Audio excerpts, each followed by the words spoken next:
Most people don't know this important fact about muscle mass. My name is Dr. Zulqarnain Ahmed. I'm a GP in Bolton and I make videos about health and lifestyle.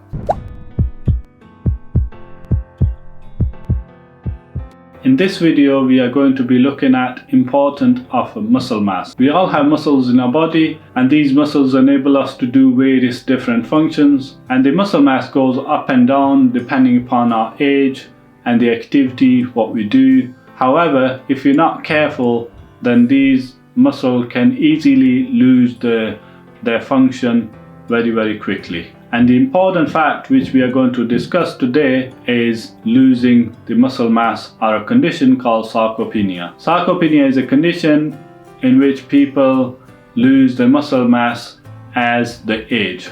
It's mostly a problem in older individuals. However, if you're not careful, then this can start as early as in third decade of life. And when I come across this information for the first time, I was like shocked, because I was in my mid-30s at the time and I wasn't doing much about it at that time. So I thought I need to be much more careful. And this has changed the way I do things, so I'm sure it's going to do the same for you and hopefully help and improve your health. Now, in sarcopenia, most people can lose up to 3 to 5% of their body muscle mass if they're not careful every decade. So this is quite a big jump, and as a result, people can be more prone to having injuries, falls, balance problems, mobility issues, and so many other problems. So it's very important that we look at this and do something about it. Muscles are obviously responsible for our mobility, for our balance, for our strength, and they also prevent us from injury, and they also keep us independent.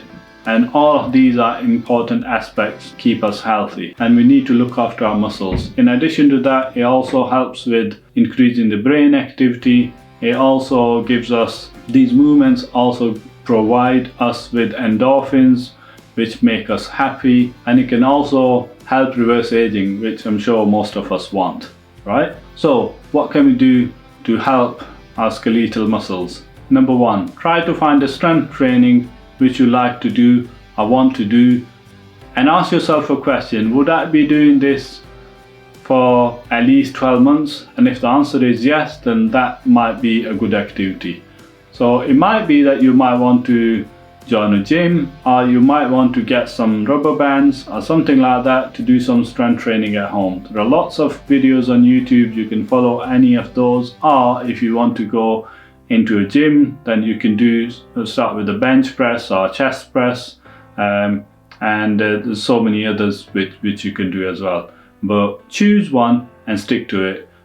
My favorite one is rowing and chest press, which is what I like to do. In addition to that, if you do go to the gym, or if you have access to an indoor bike, then you can do HIIT training, a high intensity interval training, which is that you go, if it's a bike, and you ride the bike as quickly as possible for about 30 seconds, and then you take a 30-second break, and then you go at it again for another 30 seconds. And you do that for about 2 to 5 minutes, and you can do it longer if you need to.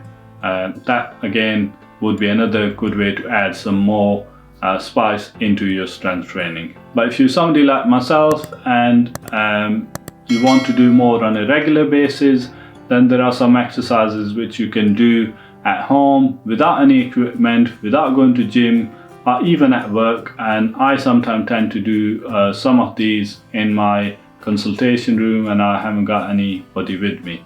And those exercises are: number one, 5 to 10 lunges; number two, 5 to 10 calf raises; 5 to 10 squats; 5 to 10 press-ups; and 5 to 10 tricep dips. And I'll show you how to do these as well, maybe in a separate video. But that's all for today. Thank you very much for watching, and we'll see you in the next video. Bye.